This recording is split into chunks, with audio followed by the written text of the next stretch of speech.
it's been an absolute privilege to work with our ACSA President Rafael Plascencia over the last year. He has spent his presidency advocating for mental health for educators, and as you'll find out for Rafael, it's personal. To know Moises Plascencia was to love him, and no one knew that love better than his little brother, Rafael. He was so compassionate. He was so giving of himself. He was just the person that would just make you feel good being around him.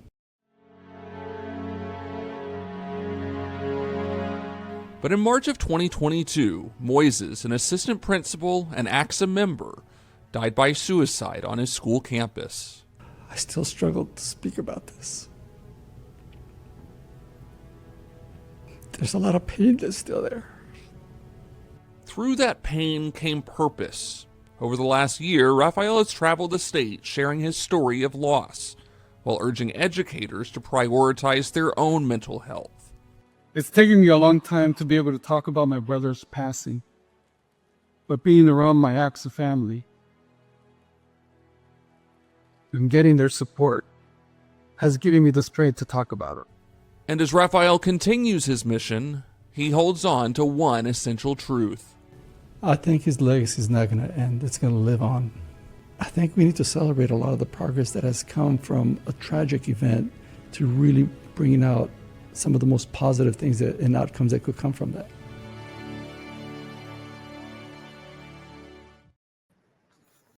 Rafael Plascencia joins me here at the ACSA 2025 Leadership Assembly. Rafael, my friend, how are you? I'm doing well. Thank you, Michael. I wonder, you and I have had so many conversations leading up to that interview in November, and you've spoken about your brother and your own mental health journey a lot more over the last year. I wonder how sharing Moises' story has helped you in your healing.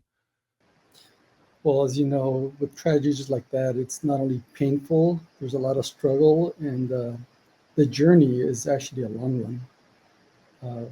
Very emotional, hard to talk about, but having this platform has given me the opportunity to be able to voice and share and create access to that discussion of mental health and self-care. And at the same time, I think it has brought some level of comfort and allowed me to transition in my grieving.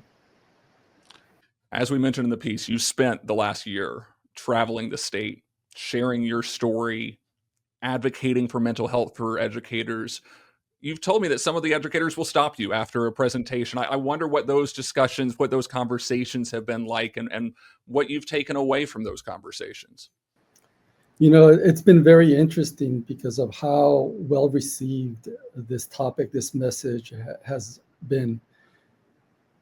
And to have the administrators and folks that hear the story, who hear the value of this very topic, an important topic of self-care, mental health, it is very powerful because some of the things that they've shared is that they've been struggling with similar issues with mental health, or they have stories of people who have.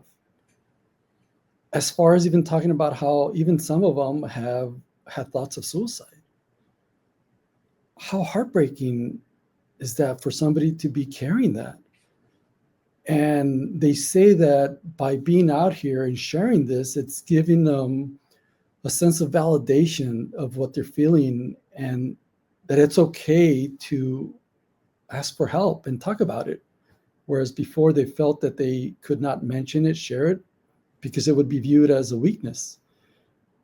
And it's really heartbreaking to hear their stories of their struggle, but at the same time, relieved that they are not feeling like they have an opportunity and it's being demystified and being better received.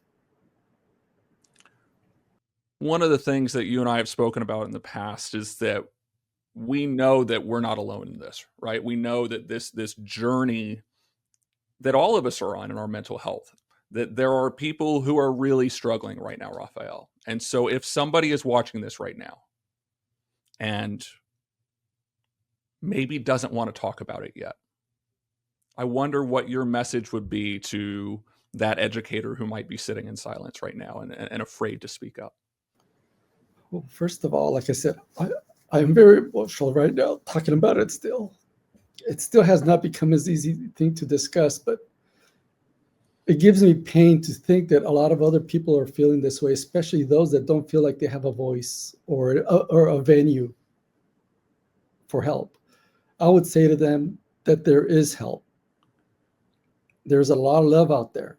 You may not feel it right now, but you are surrounded by educators who love you, by practitioners who will provide the support, and there is access. And we are here for you. You're not alone. The last thing you want to do is not talk about it. It's very important to be vulnerable and to share with those that you trust. Find somebody, just talk about it. And that'll give you strength to be able to then get help and then go through the process for healing. Because this is something that has been a stigma that is very difficult, and know that we understand that. And I can only imagine the pain that they're going through, but that there is an opportunity and there is a venue for support, and you will get help and you will feel better. And we love you. There are a lot of people who love you, a lot of people who care about you. We have friends that love you. They're just so many people that are available to just share with those that you trust the most, and know that we are all here to support you. There is a venue. There are a lot of people who love you, my friend. The comments are just flooded right now with people. I'm getting goosebumps talking about this. Maria Thompson, hermano, gracias por tus palabras and your courage, abrazos. Catherine Castleberry, through the unfortunate circumstances of tragedy, we can find inspiration and purpose. Our wonderful ACSA president is a true testament of this. Much love to you, my friend. Tiffany Hampton, we see and we feel your emotion. We are with you. Thank you for your vulnerability, Rafael. I'm going to get emotional because you know what you mean to me.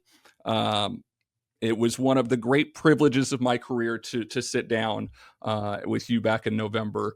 And I would just encourage you, if you have not watched Rafael's story, it's about 30 minutes long, but it is raw, it is vulnerable, but it's also so important because everybody needs some help sometimes. Rafael, hermano, gracias por todo. You're a good friend to me, a good friend to ACSA, and we appreciate you. Thank you. Love y'all.